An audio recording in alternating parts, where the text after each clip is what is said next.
Gaetz is recognized. February 26, 2020, House Armed Services Committee, General Mark Milley. We know we're not going to defeat the Taliban militarily, and they're not going to defeat the government of Afghanistan militarily. You really blew that call, didn't you, General? I believe that that was an issue of strategic stalemate, and that if we had remained in Afghanistan with the advisory levels of effort, then the government of Afghanistan. Well, that's an interesting Afghan answer to a security question. It's forces. just not one I asked. You spent more time with Bob Woodward on this book than you spent analyzing the very likely prospect that the Afghanistan government was going to fall immediately to the Taliban, didn't you? Not even close, Congressman. Oh, really? Because you said right after Kabul fell that no one could have anticipated the immediate fall of the Ghani government. When did you become aware that Joe Biden tried to get Ghani to lie about the conditions in Afghanistan? He did that in July. Did you know that right away? I'm not aware of what President Biden. You're not aware of the lying phone call that Biden had with Ghani where he said, whether it is true or not, we want you to go out there and paint a rosy picture of what's going on in Afghanistan. You're the chief military advisor to the president. You said that the Taliban was not going to defeat the government of Afghanistan militarily, which, by the way, they cut through them like a hot knife through butter. And then the president tries to get Ghani to lie. When did you become aware of that attempt? Well, there's two things there, Congressman, if I may. One is what I said was the situation was stalemate, and if we kept advisors with there, the government of Afghanistan and the Army would have still been there. That's what I said.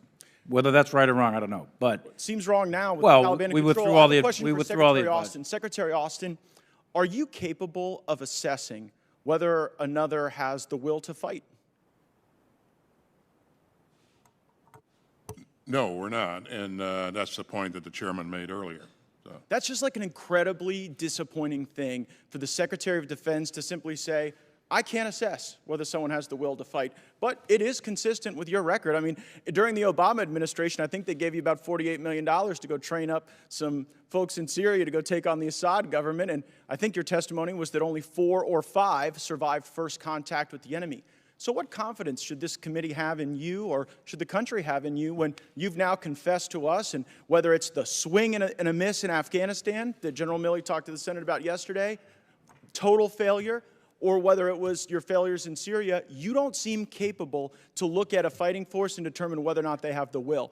Well, Is that an embarrassing? You recall, Congressman, that the end result was the SDF that we stood up that was very, very instrumental in turning the tide of battle up in Syria. Oh, yeah, turned it so much. You've got Assad in power in Syria. You've got the Taliban in power in Afghanistan. I mean, where have you been? The focus was ISIS, Congressman, and those forces had significant effect on the ISIS network. It just seems like you're chronically bad at this, and you have admitted that, I guess, which is to your credit. But you know, when people in the military, like Lieutenant Colonel Stuart Scheller, stand up and demand accountability, when they say that you all screwed up, when they point out that General Milley's statement that that the government of Afghanistan is not going to get defeated by the Taliban, well, he ends up in the brig, and you all end up in front of us, and your former employer Raytheon ends up with a lot of money, and we have poured cash and blood and credibility into a Ghani government that was a mirage. It fell immediately. And while the guy sitting next to you was off, talking to Phil Rucker and was off doing his thing with Bob Woodward, we were buying into the big lie. The big lie that this was ever going to be successful and that we could ever rely on the Afghanistan government for anything at all. General Milley, you kind of gave up the game earlier when you said you wanted to address elements of your personal conduct that were in question. We're not questioning your personal conduct. We're questioning in your official capacity going and undermining the chain of command, which is obviously what you did. You've created this whole chain of communication narrative. Did not undermine the chain of command in yeah, any manner, you did. shape, or form. You absolutely did. And it did not. Well, you know what? You said yesterday that you weren't going to resign when senators asked you this question. And I believe that you guys probably won't resign. You seem to be very happy failing up over there.